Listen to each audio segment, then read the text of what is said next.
Hello, Bill's sisters. I know I'm going live on YouTube, but I don't know if I'm actually recording this, so forgive me for the lisp.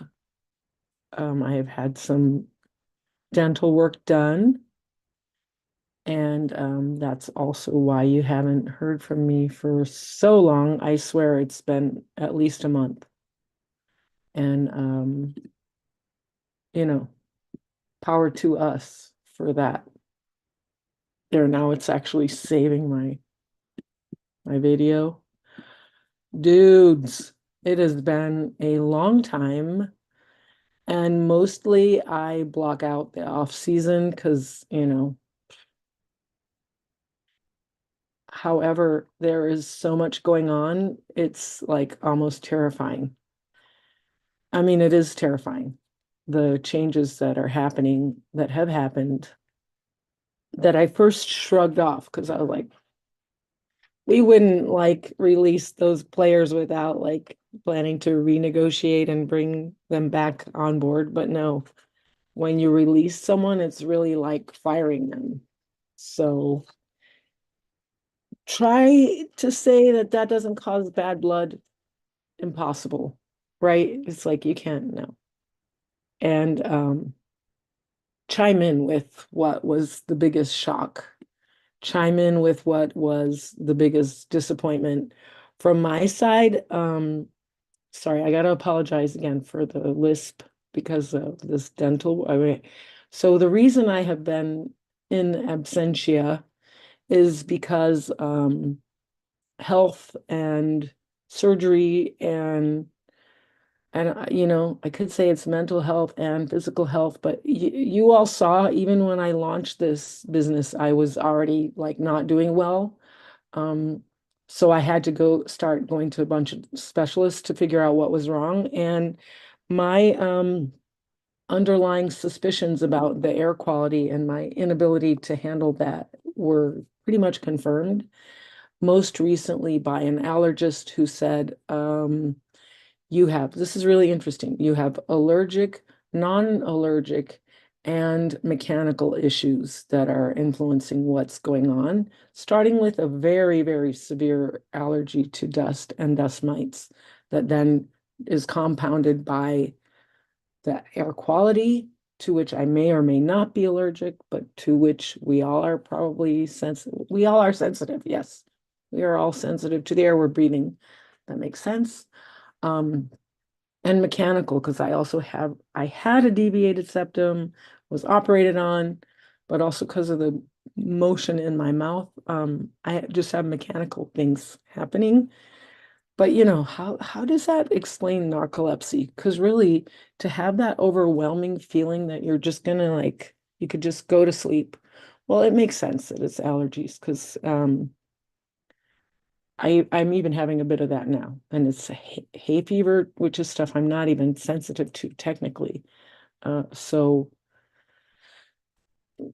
environmental causes that are like underwritten by very severe allergies. I went to the allergist last week and did the whole, did the arm look like I'm gonna be scarred for life there because you see my tattoo? I've never actually put it on camera. I always say, look, I can make it run. You can't really tell. So I got the tattoo first by a wonderful, beautiful woman named Abby Rose in Batavia. Um, I got the tattoo and then only learned, had to carefully select where it was going to go. And I only realized later that when I kind of flex my fist, oh, see there, you can see, I can make it run. Running into the clock, which is really weird. It was like, um, yes, live, love, laugh, and then, and then check off that box in reverse order. I just have to say, while I was hanging the flag back up, I busted my trophy. I'm a trophy wife because my husband got this for me. Look carefully, what does it say? Head bitch in charge. And she broke at the ankle. I'm gonna fix this, of course. As I was telling my beautiful sister Rosie this week, who today is at a job fair in Maryland, telling people they should be like her, and they should. Single, no kids, all by choice, and a woman, obviously, black belt in jiu-jitsu, Brazilian jiu-jitsu, and an IT professional at a very high level in our federal government. So, yeah, what's not to love, man? She's bucked the system in so many ways.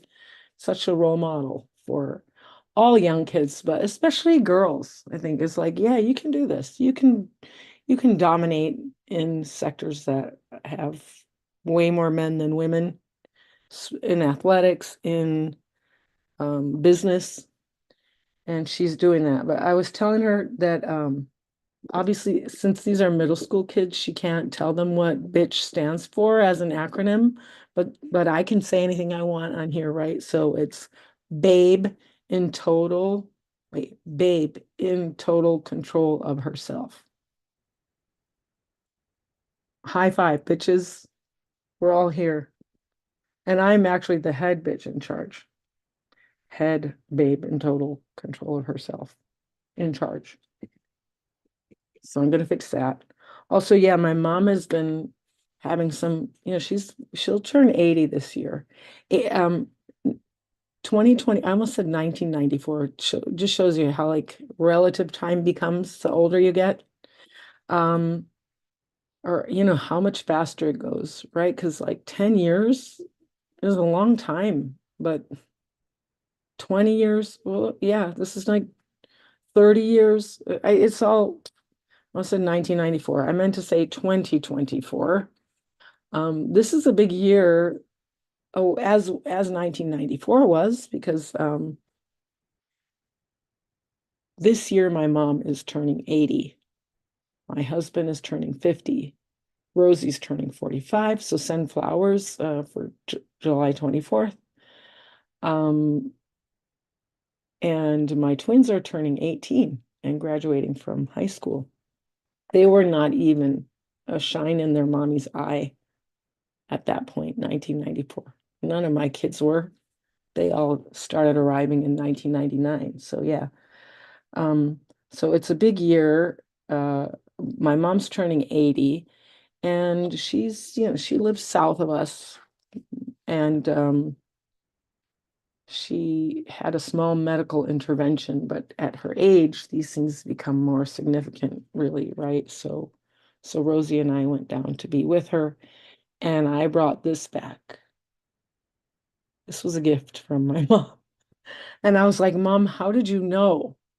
I have been looking for hair combs, really, because look, just this look, right, really requires being able to put okay, like I'm really working on a look here, but like no, it's like too lazy to comb it, to put it back. Well, we know that this is the signature Bill sisters do anyhow, but um, still, it's got to stay there. So some of those like that extra hair. These headphones. Oh, that extra hair that falls down just is asking for a hair comb. And of course, my mom was wearing one. So, yes, I'm my mother's daughter, which means, she had a stroke a couple of years ago. It was really, it's like cognitive decline was starting, but she's really bouncing back. So that's really great news, that, but it is still on a slow decline thing. She also has aphasia from her first stroke, which was many years ago now. So it's hard to tell what's linguistic, and aphasia, which is already a brain thing, and what is just general cognitive decline. But she's an incredible being, and I do wish that she was closer, as I keep telling her. And she keeps telling me she loves her house. She doesn't want to leave. Understandable. Okay, let's just let that slide. So where was I? Yeah, so it's just been a very heavy, kind of busy time.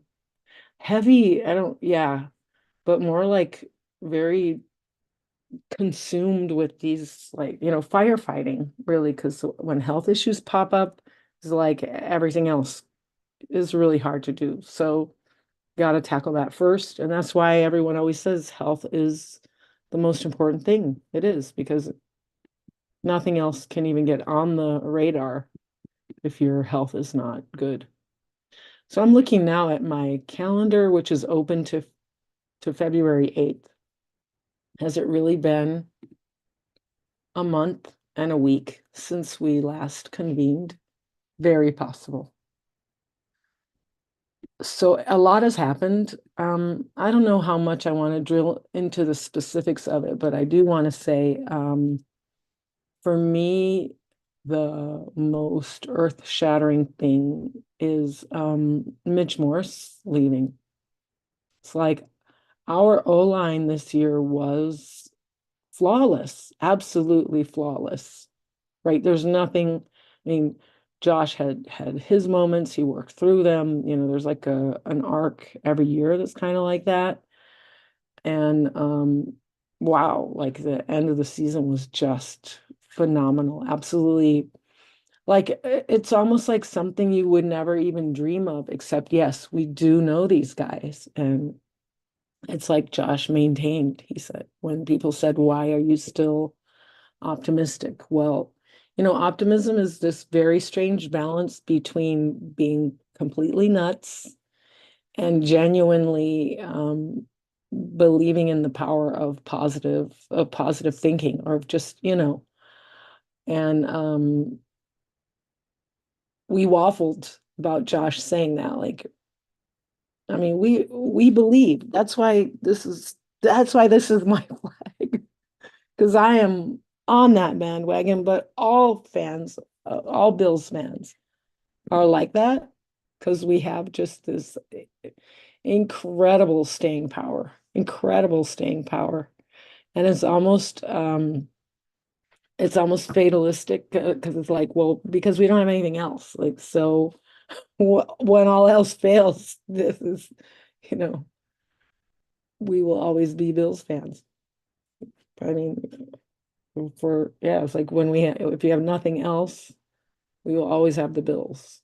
So, um, yeah, it's kind of the default. Can't change that, and you can't change that. Um, so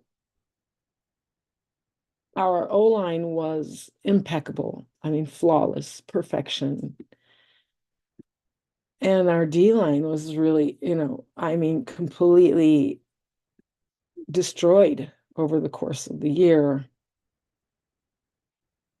picked apart, um, limping like the entire year. And again, I can't say kudos enough to Sean McDermott for being able to do what he did, like in the face of those odds. I think for me, that's the kind of Kyle Shanahan thinking. It's like, well, and it's funny, McDermott doesn't get that kind of headline comparison, but he will get it from me, because what do I know?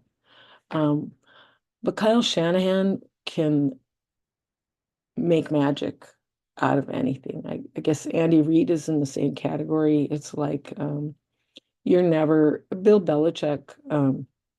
You're never going to underestimate these guys. Or anyhow, this is the stratosphere that I think McDermott has entered.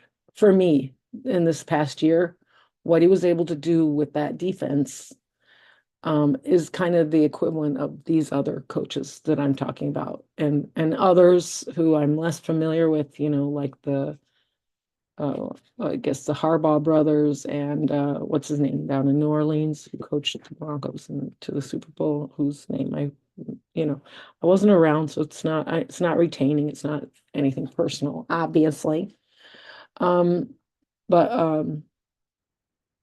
I think when you can really build your strategy around whatever you're given, it's like playing chess.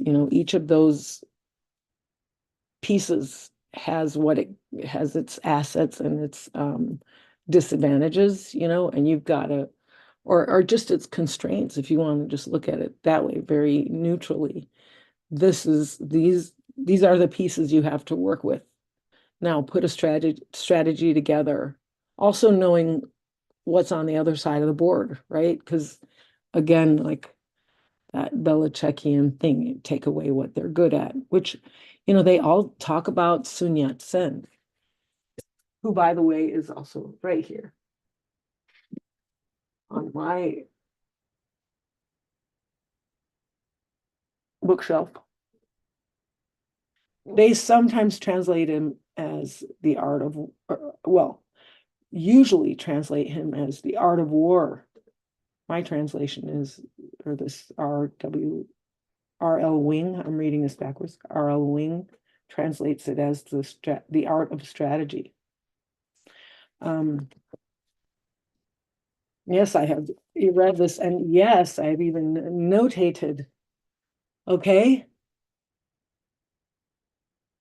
I have notated Sun Yat-sen, Art of War. How about I just read this? The Essentials of Triumph. How perfect. There are 5 ways triumph can be known. Those who know when to challenge and when not to challenge will triumph. I put a little check mark after it. It's what the hell? Like, oh, I just busted what a dumbass. I put a little check mark after it. Am I like nuts? Oh, okay. Dude, I've actually done this. Busted the binding. It is a paperback, so okay, but still. Okay. Those who will know when to challenge and when not to. Those who recognize how to use the numerous and the few will triumph.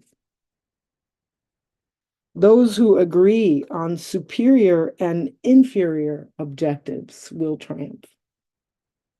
Those who prepare to lie in wait for the unprepared will triumph. Remind me, I have a mom joke for you about that. Those who lead without interference from a ruler, in capital R, so not like measuring stick, but the ruler as in like the Führer. Those who lead without interference from a ruler will triumph. Very interesting. So that's kind of like the military attitude. You got your marching orders, go march. You don't need to come back to me and ask me how to put one foot in front of the other. You better have learned that by the time I tell you to go march. That's my interpretation, okay? Those who know these 5, as well as the Tao or the Tao, will triumph. Thus it is said, know the other and know yourself. 100 challenges without danger. Know not the other and yet know yourself. 1 triumph for 1 defeat. Know not the other and know not yourself. Every challenge is certain peril. Whoa! So if you want to see it in the original Chinese, it's also there. You want to see me and my notations. Like, how long ago did I do that? That's really cool because it's cascading. It's like, all right, if you know yourself and you know your enemy, you're always going to win. If you at least know yourself, know thyself, you'll win half of the time. If you don't even know yourself and you don't know your enemy, you're never going to win. So the essentials of triumph. There you go. And it also mentions the Tao. I said Sun Yat-sen. Let's go again. I'm really up. Okay, Sun Yat-sen. That was Vietnamese. Yes. Hello, communist. Okay, Sun Tzu. I wish I could say it in Chinese. I'm just making a distinction between Sun and Tzu, which is with the Sun Tzu. Sun Yat-sen was a Vietnamese communist intellectual. Which communists are not intellectuals? That's a very good question. And the Tao, it is the way. So when they say Tao thou, they or we say it. Or when we say the do, like kendo, judo, um, aikido, taekwondo. Those that is the way. Bushido. Bushido. It's like the way of the samurai. Bushi is samurai. Soul of Japan. What else have I got in here? Here's my, this was me. So I did Kendo in Japan. I did this. This is not me in this picture, but I do have a couple of pictures of me like that. I should share them with you. And then, okay, so Sun Tzu, like I feel like such a dummy. Uh, you have the art of war, and then you have the art of peace. That's Morihe Ueshida, if I'm Ueshiba, who is the father of Aikido, speaking of which. Um, okay, so Sun Tzu. Sun Tzu, which, yeah, we should look it up because, in Chinese, it's really important to get the tones right, or you're saying something. I could be saying spaghetti, which would just be more like amen. I could be saying something else if the tones are not correct. So it's kind of important. But if I could flex and say it, I could tell you what it actually says in Chinese.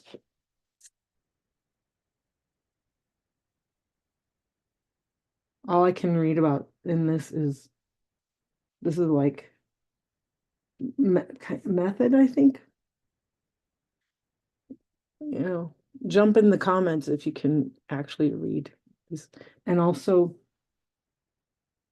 the stamp is here, so it would be read like that, but that's kind of weird because it should be read that way. Anyways, see, all these years of studying in Japan and Asian culture just has failed me. I was gonna share though, I have a picture of me doing Kendo. It's in my same list, like the picture of me doing, like the picture of me with OJ. But dude, they're actually, dude, dude, I called my endodontist dude. He's like, how have you been? I'm like, dude. Well, that was the day that they sprung on me that they were gonna operate. I was like, what, how is it? Because I missed one gathering. I missed one appointment due to not being well. So it was actually a stomach bug. I had to like delay. So, and that was a kind of checkup prior to the actual, surgery. So these are two appointments. So I missed the first one, and so they made the second one the checkup. I show up for the checkup, and they're like, "Oh no, we're gonna do everything today. We're gonna do a checkup, and we're gonna operate." I was like, so, which is good because like these things have to keep moving forward. But you also got to be like in a mental, you got to be in the mental space for that. I'm looking through these tubes right now because I do have some stuff in here, but proves I'm not a liar. I'm like assuming that you don't think I'm lying, but I also just want to flex some stuff. Why not? Miss Sherry Miller via airmail to Arlington, Virginia. So, this is at least 30 years old. Okay, I'm going to pull it out. I'm not going to share the private details. Also, for my friend who sent it to me. Check this out.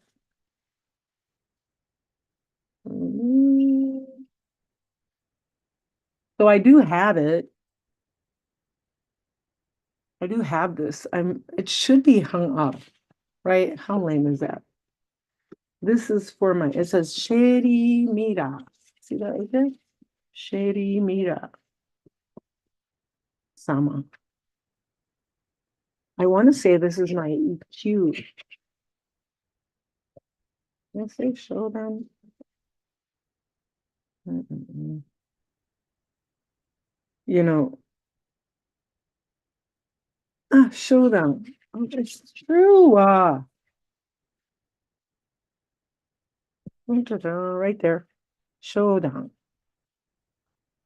Beginner level. That's like that's my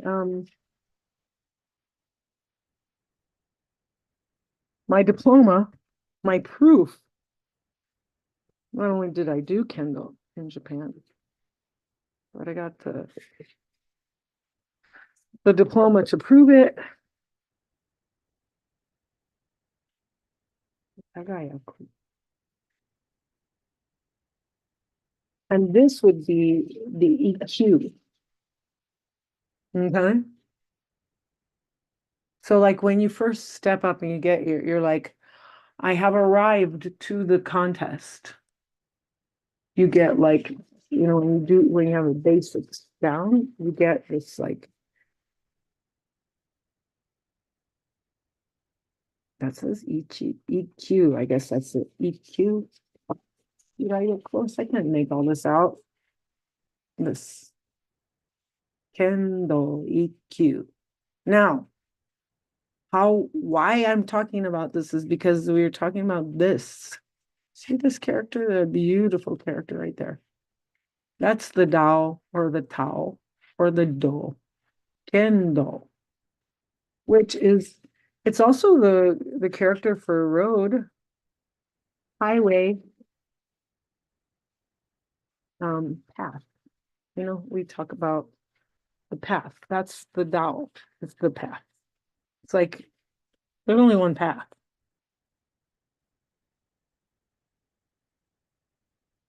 which is a really interesting way of looking at it, right? Is that true? There's only one path. There's your path, there's my path, there's our path. I mean, the Bible also talks about this, right? Walk the straight and narrow. Well, that also sounds like an Eagle song or something. Okay, now that I got it all open, I can't roll them out and I will do it though, because as you can tell, I've lived all over the world and moved so many countless times. That's why they're not hung, because it's like, well, we're just gonna have to pack up and move again. Don't hang this crap on the wall. Well, here's the letter that came with it. Sweet, let's do that. Shady Chang. I'm not gonna get the letter back in there. Yeah, if you're just gonna keep like packing up and moving, well, just leave the stuff in its packing, right? Then it's protected at least. Now, and speaking of packing, okay, I have to hold this like this so you can read this while I'm drinking. So many of the Bills players have been sent packing. Luckiest of whom, I guess, is JPO, because I just saw that he now has signed with Miami. Um, which in a way it's a shock, but it's not surprising. So all this is a shock. Um, and I make that distinction because I discovered it when I found out I was pregnant with twins, because I wasn't surprised. I had had the dream about the twins, about my twin daughter, actually, saying one of them is a fatso blondie. And I was like, one of them? One of them? Uh, and then Fatso Blondie, which is my mom's term of endearment for me. If you don't know what that, watch the movie Terms of Endearment, because terms of endearment always have this pejorative thing, Fatso Blondie, which just make them, you know, terms of endearment. So one of them is a Fatso Blondie was the broadcast message in my dream, and it was twins, and one of them is my daughter. I thought that I'd have all boys forever, which I love. And then suddenly I was having twins, and one is a girl. So I can actually say I dreamt about her. She was a sparkle in my eye. She was in my dreams before I gave birth to her. And so my mom called me Fatso Blondie, and what did I call her? Princess Angel Fart, because she's an angel and a little stinker, which she was. She still is. She's, she's a girl. And it is a blessing. Oh my goodness. It's so, and if she's the princess, obviously I'm the queen till she dethrones me, which she will. If whether I do my job right or not, she's still gonna take over, which is so awesome. And it's humbling. It's humbling to be the mom of a daughter because it's just so much, it's all the things. And how did I get on this? Mm, yeah, I knew because I was 39 years old and I'm a twin myself. So here's the thing. When you're most likely to have twins if, number one, you're an older woman. So pregnant older women, it's like everything must go. So you just start releasing all those eggs that are in the basket. Oh, they just, liquidation. So of course, if more than one gets fertilized, which is not hard to do given the pure numbers, right, of the game. I mean, birth on its own, conception, all that is still pretty rare, relatively speaking. My first great love, Nicholas, 1 out of 1 million sperm. So think about those numbers, right? He wrote a song about that once, which is funny. Um, so the odds of just that happening, of getting pregnant, is already pretty low. But okay, then the odds of them being twins, but the odds are increased if you're older. If you're a twin, so if you've got that gene, which is, the propensity to release two eggs with your cycle, which our family has, obviously. I'm a twin, my aunt and uncle are twins. My sister, who is not a twin or non-twin sister, has a set of twin girls. So it's like, yeah, we know we have that twin. And no, it doesn't jump a generation. It's just it can only manifest in the women, the females of the gene pool, because they're the ones carrying the ova, right? We're carrying the eggs that will become fertilized. So we've got to be the ones releasing them.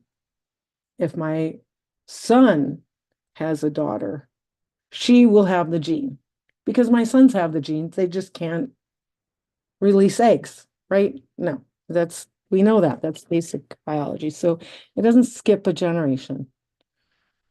Women in 3 generations of our family have had twins back to back. My grandmother, my mother, and me. And I've given birth to a girl who also can have those genes. My sister has given birth to a girl who can have those genes. My other sister gave birth to twins and a singleton, all girls who all have that gene.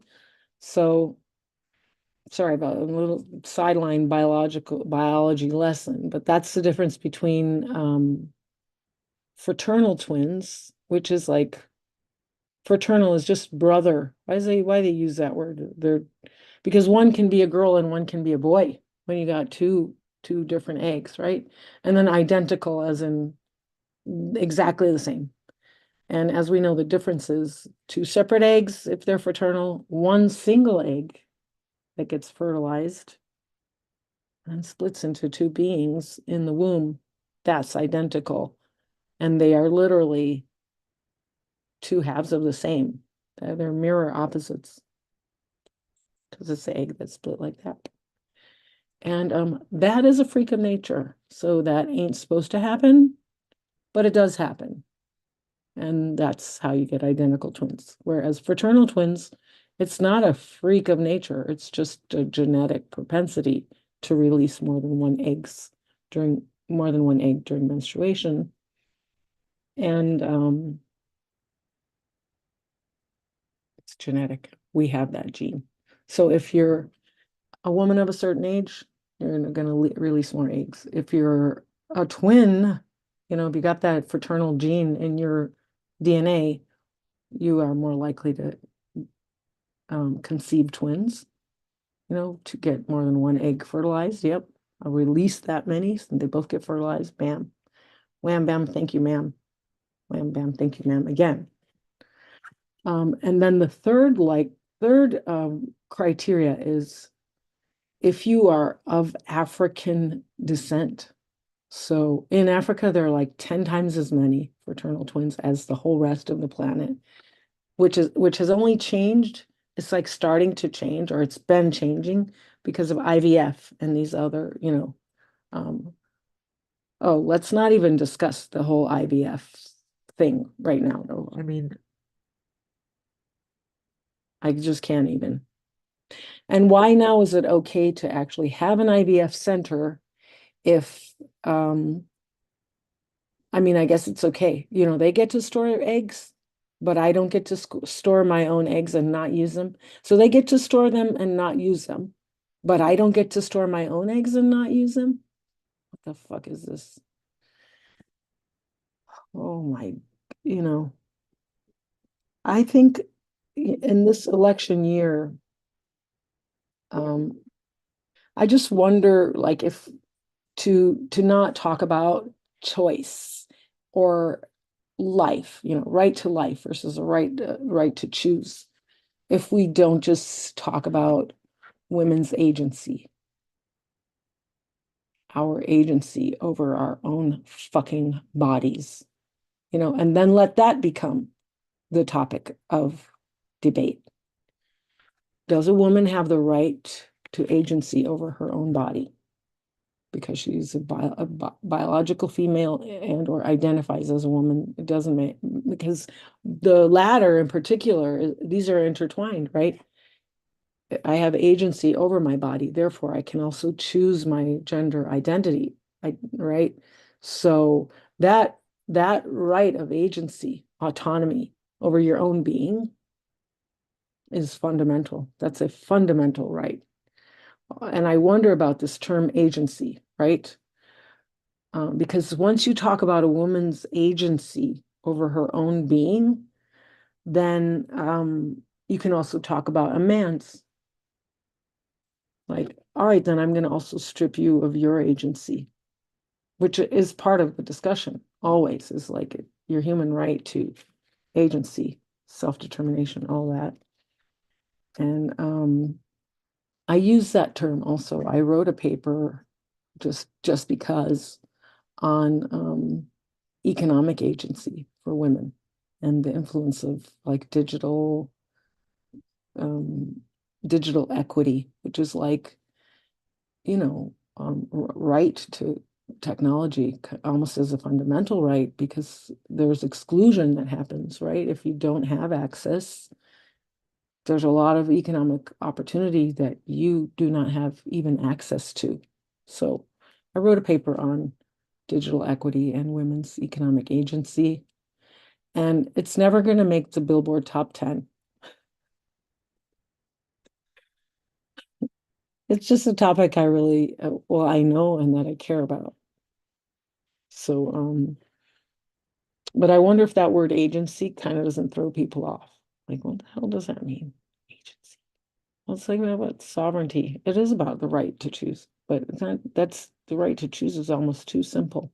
Whereas as our um, right to agency or our being, that's a very basic one that isn't up for discussion, no matter what side of the aisle you are on. And that was really the outcome of the last election, the midterm elections, why women on both sides of the voting aisle, so to speak, came out to vote, because regardless of our political affiliation, we believe in our right to autonomy and agency. So autonomy is the state, the state of being autonomous, and agency is kind of like being able to act based on that autonomy, that sovereignty we have. Like that I can manifest that autonomy in the decisions I make, in the things I do. So I kind of think that that's what agency means. It's like active to me. Um, but I digress. Speaking of agency, so free agency. Um,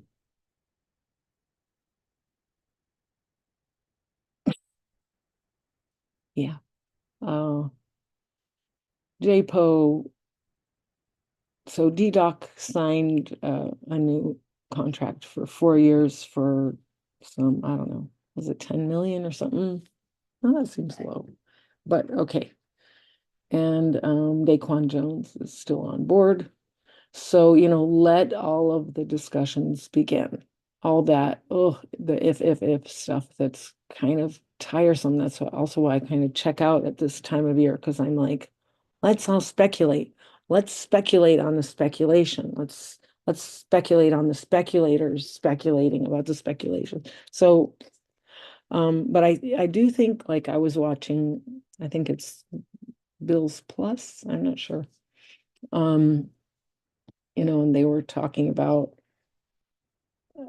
it's okay to pull JPO, but how are you going to fill that slot again? And Damar Hamlin and I forget who the other um rep. That's right. Will they be? Because yeah, Micah Hyde is long gone, right? Long gone. It's all relative, but he's gone. Um, so we have two exposures there, and how are we going to address them? Um, the others, is just about getting under that salary cap. And I think the really interesting thing is what Von Miller elected to do. And so they also discussed that and how he has really bucked the system because he's a Pro Bowler. I mean, he's a Pro Bowler and he is Hall of Fame. He will be in the Hall of Fame. Okay. Current issues aside, issues about his character, ethics, that kind of thing. And I cannot separate the two, generally speaking. And I refuse to. Let's have this conversation though about what he did, which was also like contrary to the norm. Like basically future Hall of Famers do not take salary cuts. And there because it sets a very bad precedent for other Hall of Fame material who've like had their whole careers and then they're kind of, what do they do in the lame duck era or when they're being put out to pasture, they're going to take a lower income. Well, this was a sidebar discussion that Vaughn actually did that. He said he's like moving it out of my guaranteed income to like an incentive package, and also lowering the amount, which, because I guess if it's part of incentives, it's not actually calculated in the cap or calculated against the cap. Don't ask me. It's all like, I would not even say this is higher math. I would say it's all hoodoo voodoo because it's also about like what is told to the, what the fans hear, what the club understands, what the individual understands, what the NFL calculates. So it's all like, you know, it's a bunch of lawyers basically because that's what they get paid to do, keep shit in lawyer speak. So they fund their own machinery constantly. Um, so all the gaps in our knowledge are just arbitrage opportunities for them, as usual. So, and they get paid for fighting it out where those gaps exist because they're leeches on society. Anyhow, and they flourish in confrontation. So that's my feeling about lawyers. I thought I was going to be one at some point. I think my daughter would like to study law, maybe even, but she won't say that out loud because she knows my opinions. So I shouldn't shame it as a profession, but it's very hard to be a nice person and be a lawyer. Very hard. Impossible. So now, so what Vaughn did was unprecedented and not necessarily welcome among his peers, but so I got to give him props for that. Seriously. Yeah, all else aside, which is hard for me to do. Um, and now the bills are still above the salary cap, but not by. So the salary cap went up by like some 25 or 30 million.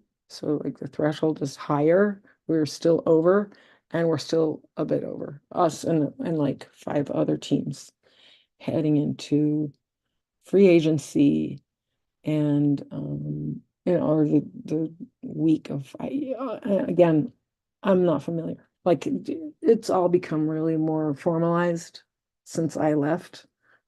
It was like all back then it was really hoodoo voodoo or like we learned about it after the fact kind of thing. Now everything's so transparent in a way and celebrate. It's just more ways to make money really and keep these hacks like me. Or I'm a real hack. No one else is really, but I am. Um, it's to keep us in business too, right? It's like the NFL and then the whole ecosystem. So the speculators. Um, so it's a lot more transparent and discussed than it was back then. So I still don't really understand, the timing and how it works. But this is the Ides of March. And as they say, beware the Ides of March. That's when Caesar got his, hence the Ides of March, the middle of March, middle March, which I think, by the way, middle March, wasn't that George, the woman artist, also known by, yes, I should just Google it because I should giggle it. Is that the comedians, Google, the comedians search platform? Is that called Giggle? I was going to tell you a mom joke too. It was on an ADHD podcast my husband played for me, and the guy said he'd start with a dad joke, but I knew the punchline because it was so obvious. So you tell me how many know the punchline when I ask you. When is a shrub a tactic of war? When it's an ambush, right? That's like what we were just talking about. That's why I wanted to say it, because now that the binding is broken, I should be able to find it back very easily. Surprisingly difficult. Surprisingly difficult to. Oh no, I have an actual bookmarker in here as well. Let's see that. Well, that's a fancy bookmark. Fancy bookmark, lined paper, which was reacting with systemic positioning. I am not even going to read that, but I found the essentials of triumph. When it says the fourth point, so it was actually see, it said 5 ways triumph can be known, so it's actually 5. And the fourth, those who prepare to lie in wait for the unprepared will triumph. Art of strategy, or the art of war, the art of botany, the ambush. So I got the punchline right away. Of course, it's pretty obvious, especially since I set it up like this. But let's just giggle that. No, what was I talking about? Like the thing that, George, I want to say George Maley, what is her? Okay, middle March. I'm just going to look up.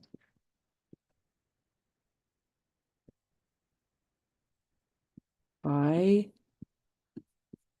how's this for just, by George Eliot. Oh, boom, I nailed it. George Eliot, AKA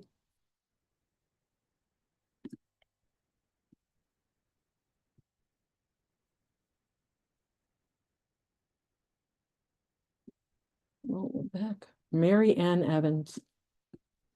George Eliot is a woman. She wrote a book called Middlemarch. And in the English literature sense. So like the whole, like, see, she wrote in the late 1800s, let's say. It's a very Dickensian era, or you could say the George Elioton era. Let's give her, or the Mary Ann Evansian era. She wrote about, mm, my English lit majors. Like, please comment on all the bogus shit I am now saying. I've read a lot of literature written by women, and however, and not only that, but I like derivative. I'm also like I like watch the biopic about Toni Morrison, which just made me want to live in Nyack, New York, because at least it's New York. Mm. My friend posted this on Facebook today. Wow, look at that. It's giving me a thumbs up. It's weird. How did it know? Is that Facebook listening? Okay. That's a schema of women authors. What's really cool is up in there is a person named James Tiptree, and there's Curtis Sittenfeld. It took me forever to find Toni Morrison. She's like, yeah, and by the way, she might be one of the first ever women to receive the Nobel Prize in Literature. I'm gonna guess she's also like right there. Okay, she's right there. Look at the whole thing. All right. Took me forever to find her. And also, she's not even in the top of a category because it's split by these different, it's color coded, almost like a subway map.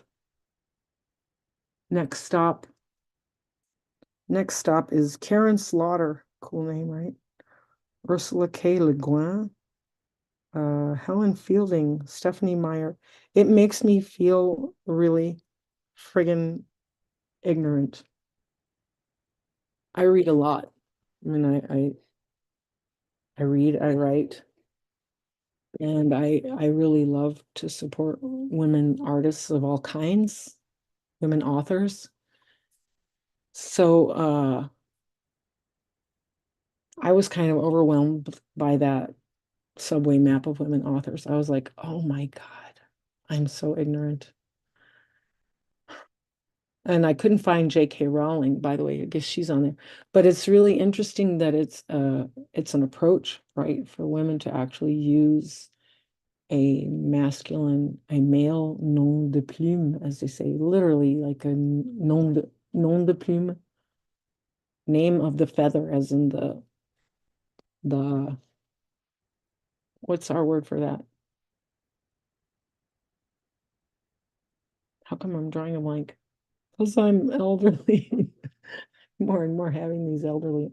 Also, by the way, like this is the only one way I really like converse. I just find like my life is so quiet now. Now that the twins are teenagers, they don't talk to parents.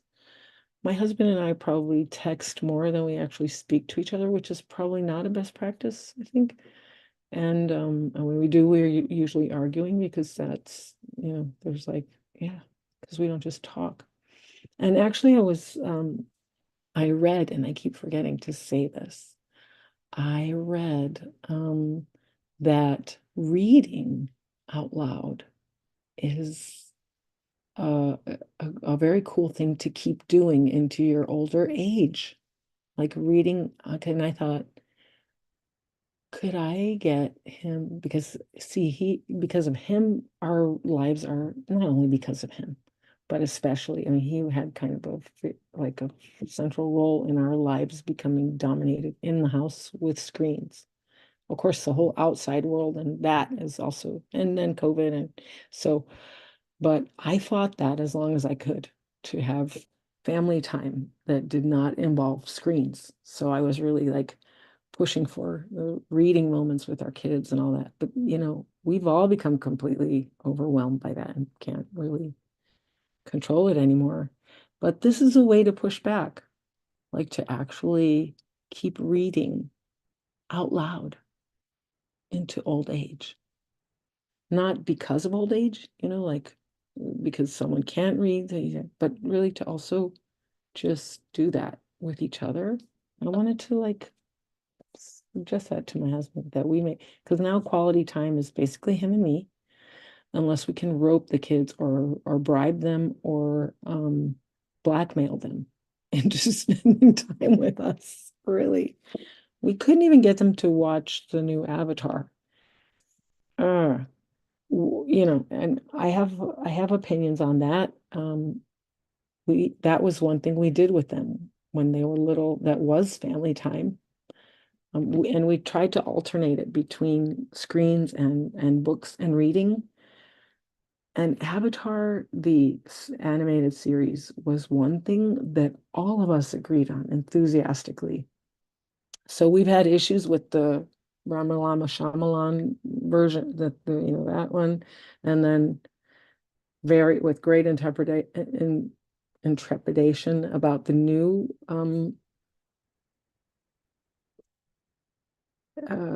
live action series. Also knowing that the creators of the animated series stepped away from this current one.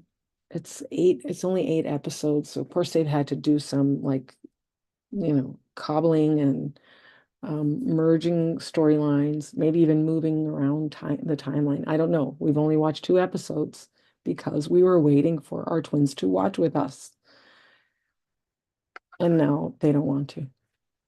So it's a statement against us, I think. But my daughter says she watched the first 2 episodes to catch up with my husband and me and her brother, and she didn't want to continue. And then her brother was like, I don't want to either. So I guess that's something women and I will continue on our own while we read out loud to each other. I'll let you know how that goes. Uh, so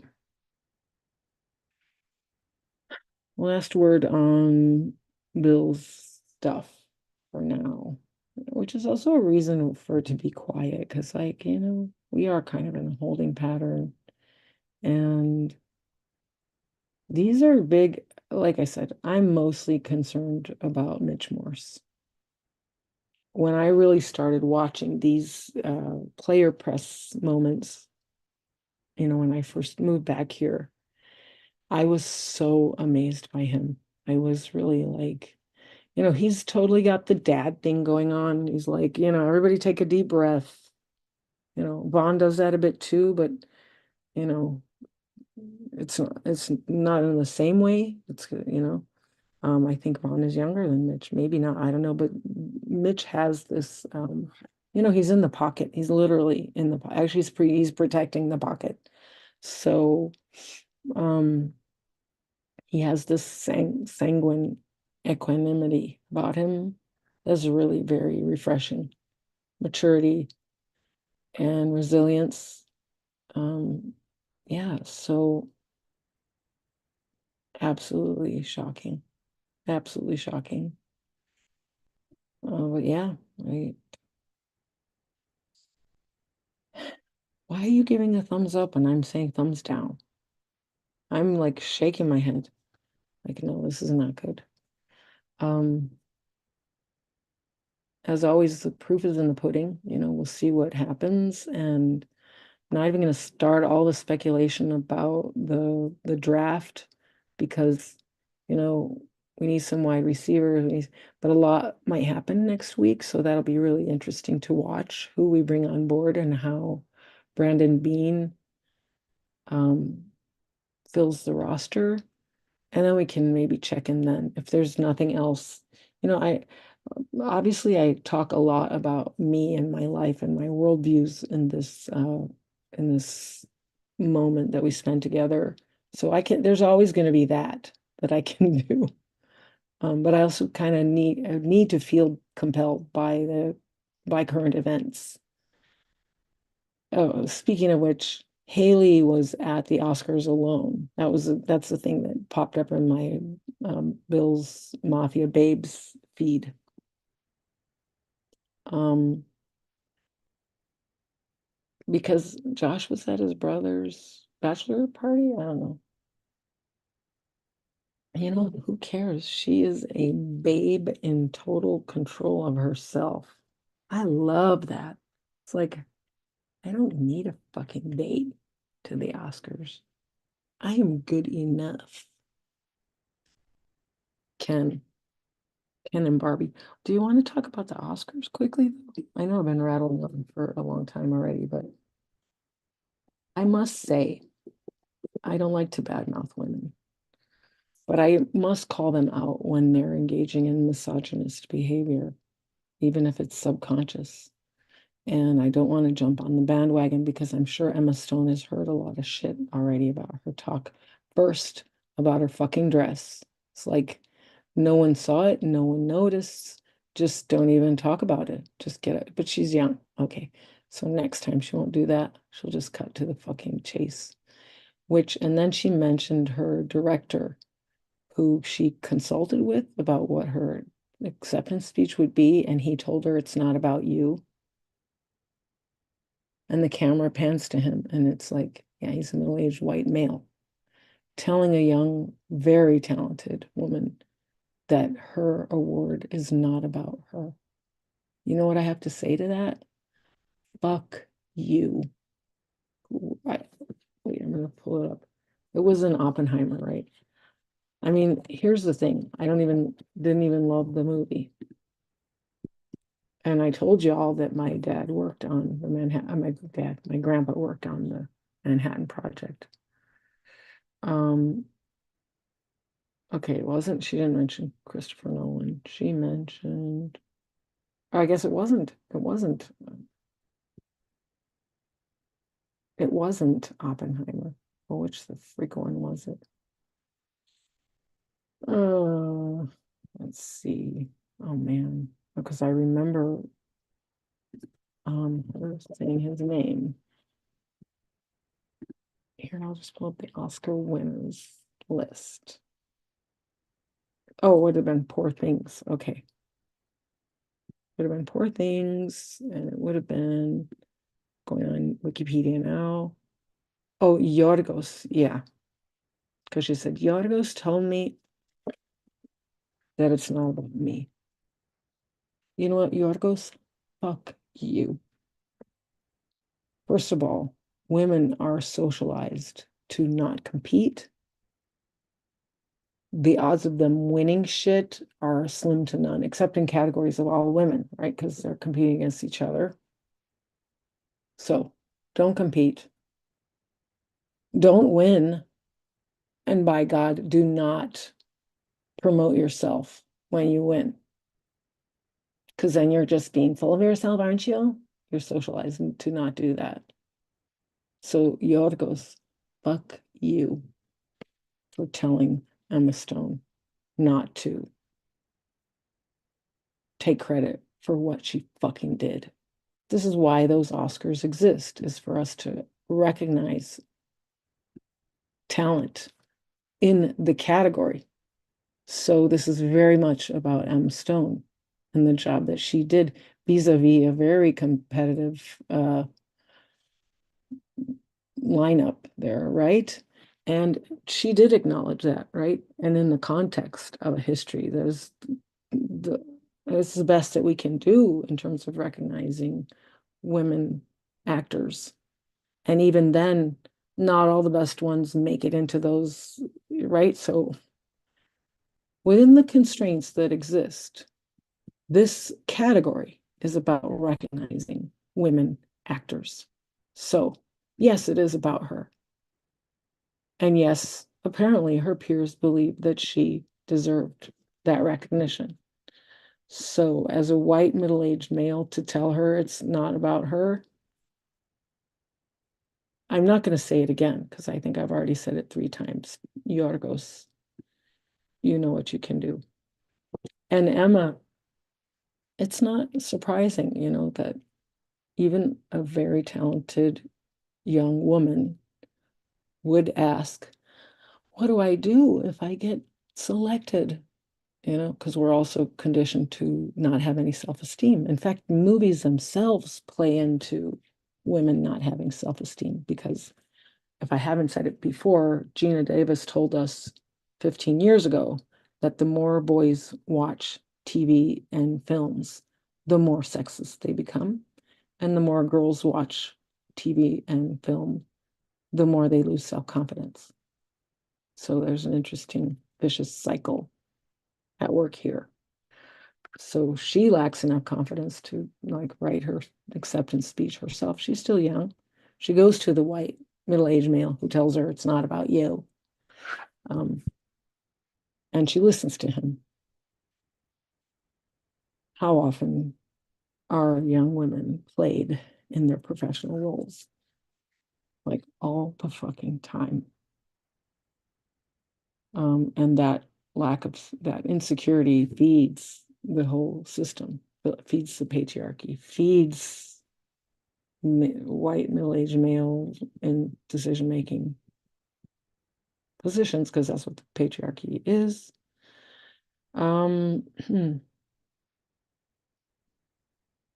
So I wanted to say, Emma, it is about you. So I'm glad you were in the running. Probably wouldn't have put your name forward on your own, but other people thought that your work was worth it to put you in the running. You competed against your peers, other women, which is totally okay. And maybe not this time, but for all women in that position, do these things, compete, win, and fucking take the credit.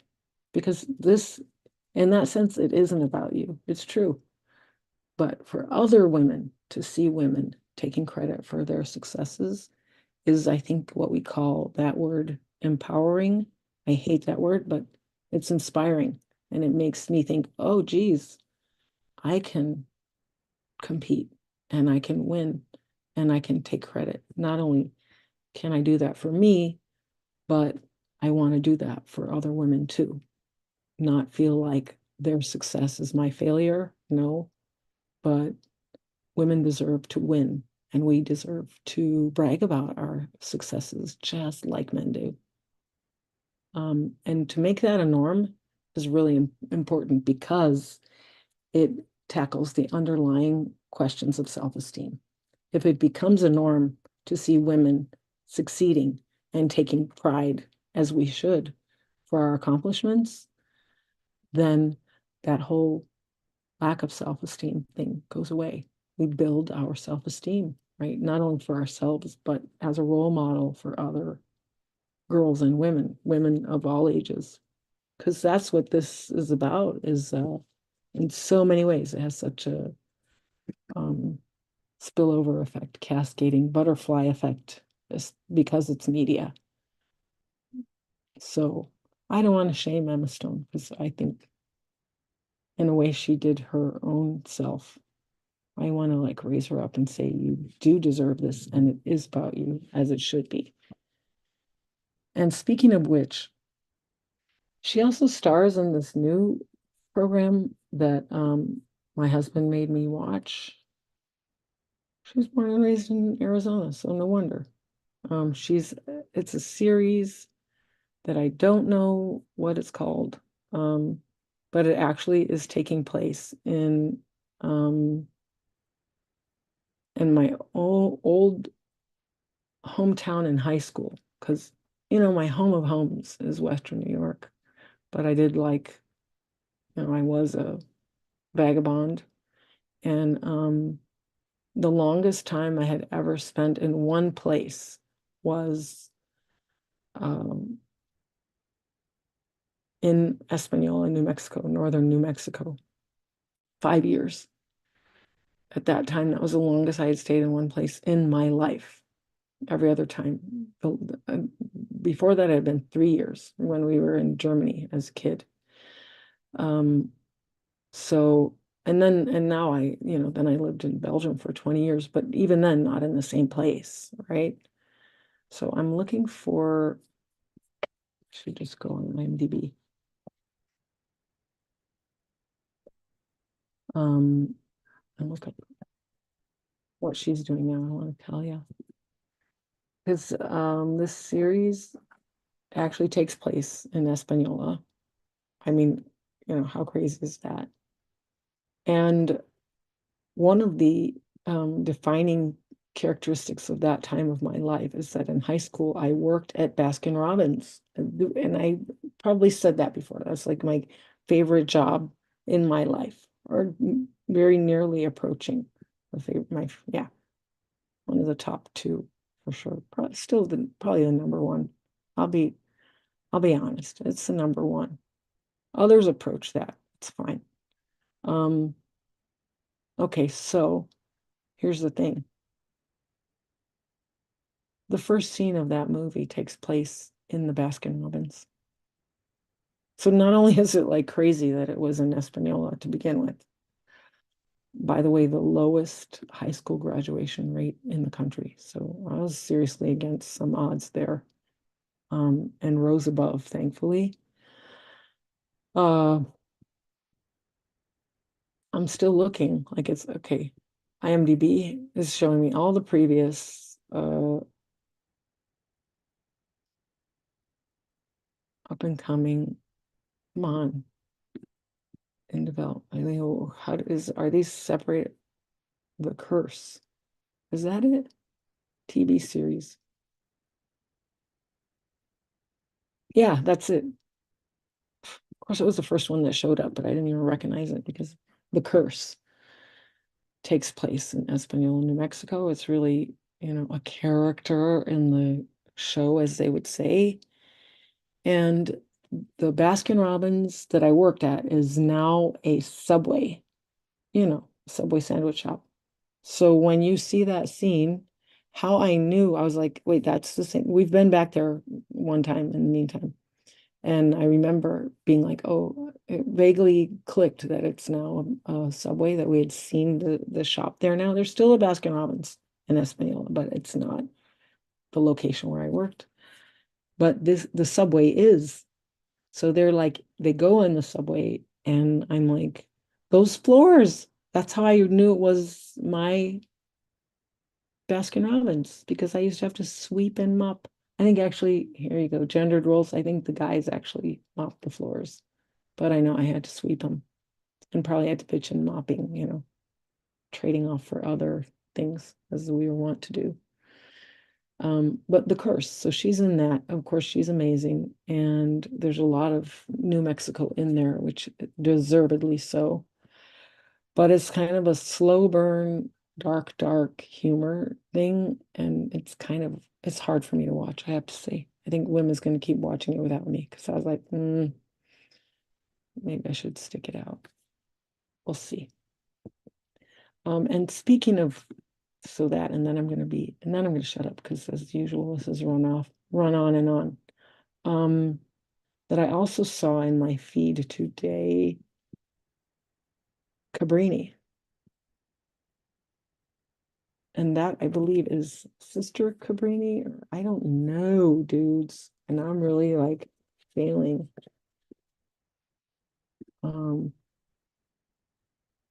It was filmed in Buffalo. So this is why I'm gonna watch it.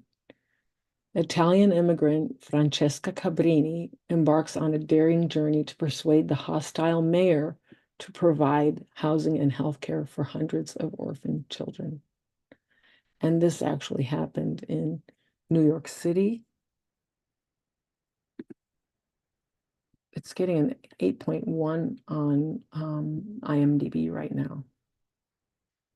And hello, what is not to love about all this? So, this is a story about a woman with a woman as the central character. Doesn't happen enough. Played by Cristiana Delana. Cool. Love that her name rhymes too.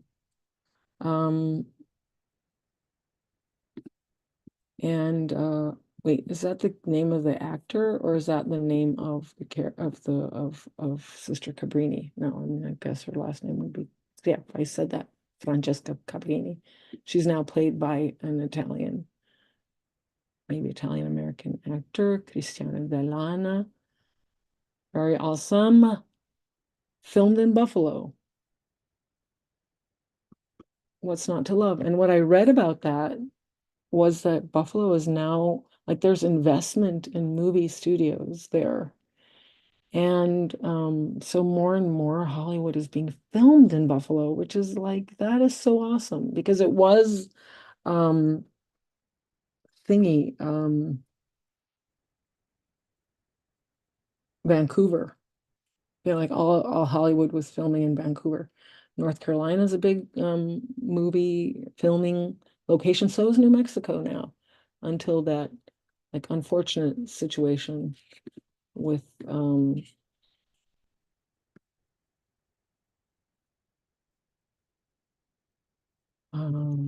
what was it? What's his name?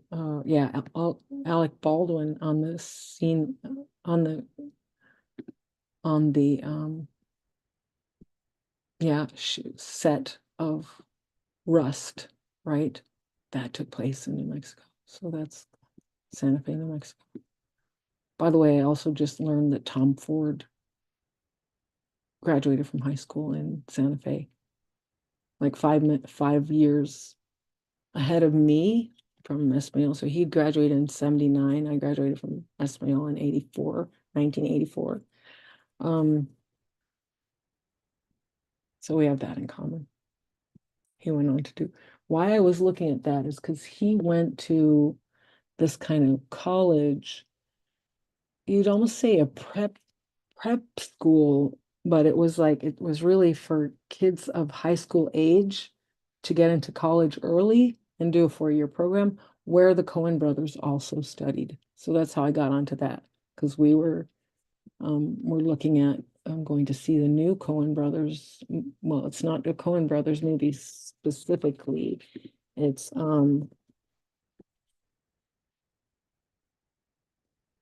what is it? It's Ethan and you know what? Do you know that they're on Wikipedia as the Coen brothers? They don't even have their own, or maybe they do.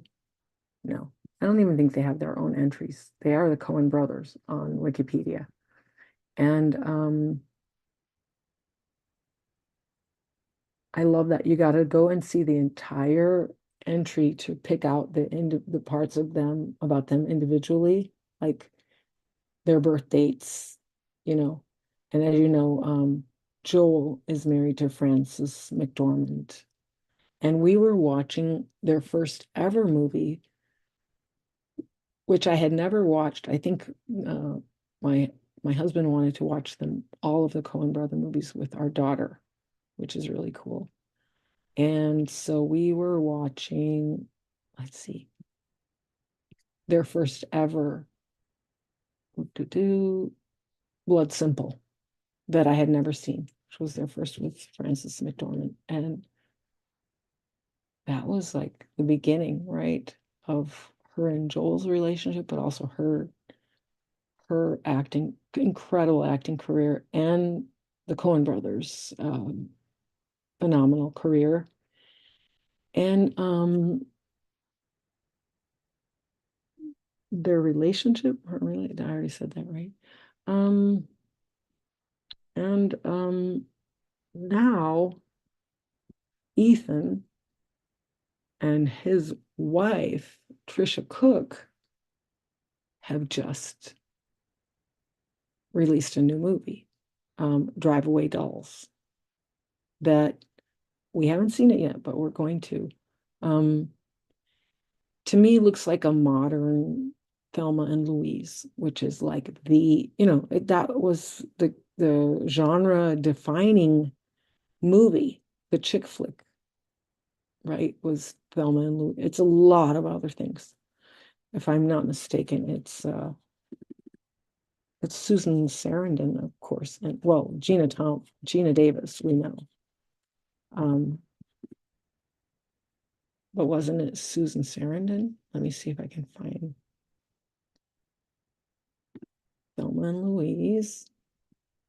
Yeah, Susan Sarandon and Geena Davis.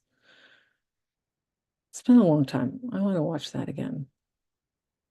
This is the chick flick and a road movie, or what do they call that, epic. I don't know about any of it was Ridley Scott. Okay, that also explains a lot. And that also rhymed. Um, Incredible actors. And I always wonder, I haven't seen A League of Their Own, which would be another, kind of a feminist in the feminist genre. Um, Also probably a, a chick flick, so to speak. Uh, I haven't seen that, so I that's something on my to-do list with my daughter. But it reminds me of Jodie Foster because, of course, and someone else, another image in my feed, or actually a series of images, were Jodie Foster at the Oscars, and it's like so much to love about all those. I mean, her role in Bad News Bears spoke to me so profoundly as a young girl because I was a tomboy and sports was everything to me. And I'm watching the new series of Blown Away, the glass blower competition. I just love those, like, what are they? Like human, yes, it's human interest, but it's also like those like on the fly challenges where you have to be creative and really excellent at your craft. They asked the question of of course now they're all professional glass blowers or semi-professional, wanting to become professional glass blowers. And they asked the question to make a glass sculpture based on what it was you wanted to be as a kid. And I sat there and I was like, what did I want to be as a kid? My parents never asked me that. Our relatives never asked that. I mean, like I said earlier in this episode, I wanted to be a lawyer. I think that was later, like in high school. I was busy like kicking ass doing debate. And I told my daughter about this recently because today my twins are at at Congress. They've been working on a model Congress thing at school where they had to like make up bills and get them passed and go dressed in suits and business attire. So that was the big, mommy moment where I had to be involved in the getting the suits and clothing element prepared. Um, but today they are actually at Congress for the passing of the TikTok bill in the Senate. So that's very apropos, very interesting to them who consume TikTok, especially my daughter. She routinely posts TikTok videos, but it has that larger implication for them generationally. I think it's really important. So it's very cool that they're there today. But maybe also why I said she's interested in doing law, which if it's for a good cause, it's fine. Or even if it's not, if it's just to make bank, okay, I would be a hypocrite to say she shouldn't do that. Um, but of course I'm digressing again.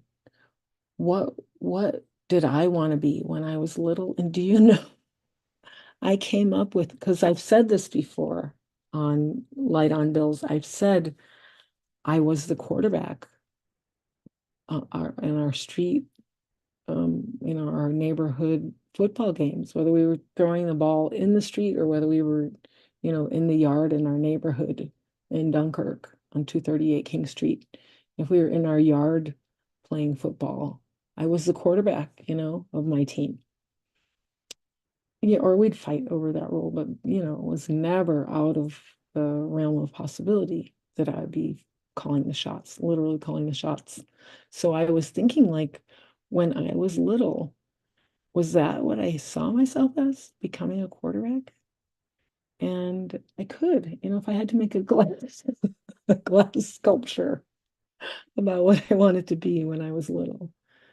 Quarterback definitely would have been on my radar. And that's really thanks to Jodie Foster. I have to say, she made it real to me. Like, of course, girls can be good at sports. And ironically, I started watching, so my husband and I are watching the Escobar series, like the real one, the telenovela from Colombia, which is still not even the whole, it's like some hundred and some episodes, and Netflix has like whittled it down to 72 episodes. Okay. So we're watching that. So I'm really interested in the drug economy, like really as an economy, because like legalizing it, how that changed marijuana and stuff. And there's a very cool series called the the drug business, I think, who's done by this young woman named wait, I'm gonna pull it up because I economy. Here it is. Why is it coming up as it's actually giving me statistics on the drug economy? Um, Dude, this is not even coming up. It's like everything else. Drugs like Ozempic and Wegovy could boost the US. No, that's not what I'm asking. Um,